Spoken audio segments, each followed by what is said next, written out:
Fason Radyo. Fason Radyo'ya hoş geldiniz. Bakü stüdyosundan seslendiğimiz Azerbaycan'dan Haberler programı başlıyor. Ben Özlem. Mən də Əli. Herkesi salamlayıram. Bakıdan bütün Türkiye'ye odlu salamlar. Sana da selamlar Ali. Yine dop dolu bir gündemle karşımızdasın anlaşılan. Haftaya hareketli başladık galiba. Bəli, Özlem, elədir. Gündəmimiz həm siyasi, həm iqtisadi, həm də biraz həssas mövzularla zəngindir. İstəyirsənsə, elə ən çox müzakirə olunan xəbərlə başlayaq. Harika olur. Dinliyoruz. Bugün Musavat qəzetində diqqət çəkən bir analiz yayımlanıb. Başlıq belədir. Amerikadakı erməni mafiyası Qarabağı geri istəyir. Xəbərdə Ermənistan baş naziri Nikol Paşinyanın realist siyasəti ilə xaricdəki, xüsusilə də Amerikadakı radikal erməni diasporu və Daşnak-Sityun düşüncəsi arasındakı ziddiyyətlər təhlil edilir. Bir dakika Ali. Ermeni mafyası tabiri çok iddialı. Burada tam olarak ne kastediliyor? Yani bildiğimiz organize suç örgütleri mi yoksa siyasi bir lobi faaliyeti için kullanılan bir metafor mu? Əslində, məqalədə hər ikisinə işarə edilir. Söhbət təkcə siyasi lobbi fəaliyyətindən getmir. Bu qrupların uzun illər boyunca Qarabağdakı qanunsuz erməni silahlı dəstələrini maliyyələşdirdiyi, müxtəlif qanunsuz yollarla pul topladığı iddia olunur.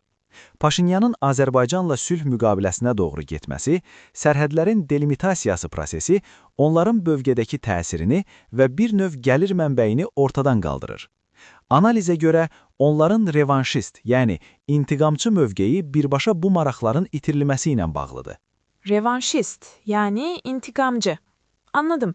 Peki bu diaspora gruplarının Paşinyan üzerinde gerçekten bir yaptırım gücü var mı? Ermenistan iç siyasetinde bu durum nasıl yankı buluyor? Paşinyan üçün çox çətin bir vəziyyətdir. Xalqın əksəriyyəti artıq müharibədən yorulub və sülh istəyir. Ancaq kilsənin də dəstəklədiyi radikal müxalifət və daşnaqlar Paşinyanı torpaqları satmaqda və milli xəyanətdə günahlandırır. Bu, Ermənistan daxilindəki əsas siyasi gərginlik xəttidir. Diaspora bu daxili müxalifəti maliyyə və təbliğatla gücləndirir. Paşinyan isə Qərbin də dəstəyi ilə bu təzyiqlərə müqavimət göstərməyə çalışır. Oldukça karmaşık bir denklem. Takipte olacağız bu konuyu. Sırada ne var Ali? Sanırım biraz daha hassas bir konuya geçiyoruz. Bəli, Özlem. Bu xəbər Azadlıq radiosundandır. Bir neçə gün öncə həbs edilən Azərbaycan Xalq Cəbhəsi Partiyasının fəalı Zamin Salayevə həbsdə təzyiq edildiyi barədə iddialar var. Vəkili və ailə üzvləri onun səhhətindən narahatdılar. Zamin Salayev özü də həbsinə etiraz olaraq aclıq aksiyasına başladığını bəyan edib. Açlık aksiyonu, yani açlık grevi. Çok endişe verici. Peki bu iddialarla ilgili resmi makamlardan, yani yetkililerden bir açıklama yapıldı mı? Hələ ki, rəsmi bir açıqlama yoxdur. Adətən belə hallarda penitensiar xidmət, yəni bizdəki cəza çəkmə qurumu, iddiaları təkzib edərək məhbusun səhhətinin normal olduğunu və hüquqlarının tam təmin edildiyini bildirir. Amma Zamin Salayevin vəkili onunla görüşə buraxılmadığını deyir. Hüquq müdafiəçiləri və müstəqil media vəziyyəti yaxından izləyir. Bu haberi aktardığın kaynak olan Azadlık Radyosu, Azerbaycan'da nasıl bir bayın organı? Bizim dinleyicilerimiz için biraz açabilir misin? Hükümet yanlısı mı, muhalif mi? Azadlıq Radyosu, Amerikanın Azad Avropa Azadlıq Radyosunun Azərbaycan xidmətidir. Azərbaycanda hökumət nəzarətində olmayan, tam müstəqil fəaliyyət göstərən əsas media qurumlarındandır.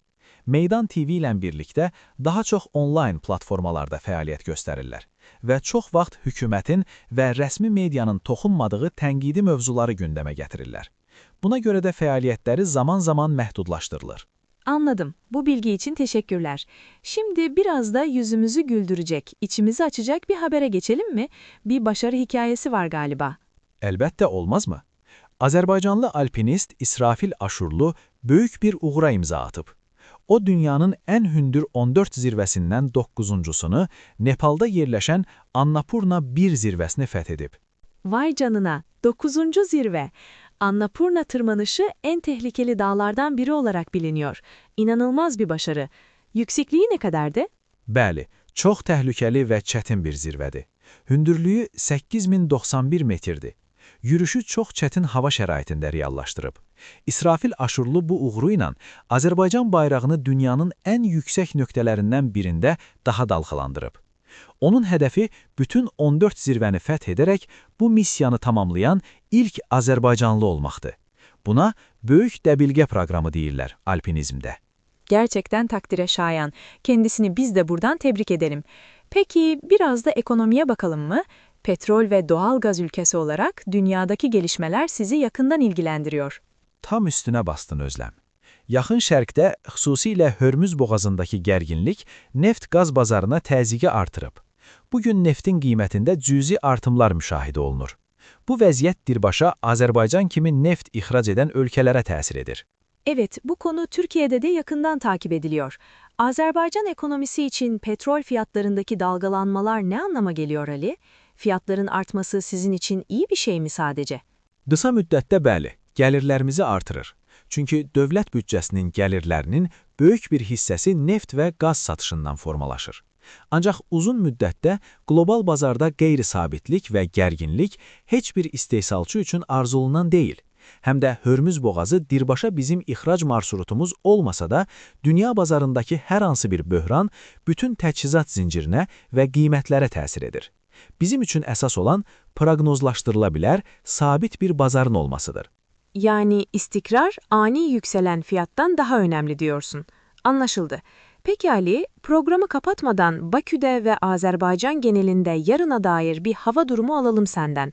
Dışarı çıkacaklar neye hazırlıklı olsun? Əlbəttə, sabah aprel 21-də Bakıda və Abşeron yarımadasında havanın dəyişkən bulutlu olacağı, əsasən yağmursuz keçəcəyi gözlənilir. Ara bir güclənən şimal-qərb küləyi əsəcək.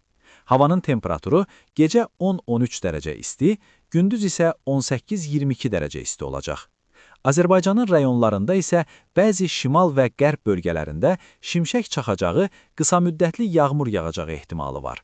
Anlaşıldı. Yani Bakü'de hava güzel ama rüzgarlı. Şu meşhur Bakü rüzgarı yine iş başında. Külek rüzgar demekti, değil mi? Öğrenmişim.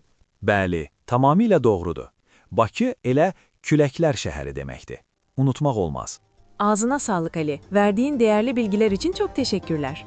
Sən də sağ ol Özlem. Fason Radyo'da Azerbaycan'dan haberleri dinlediniz.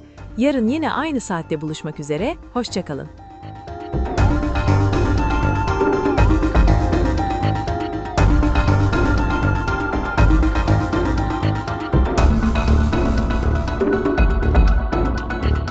Fason Radyo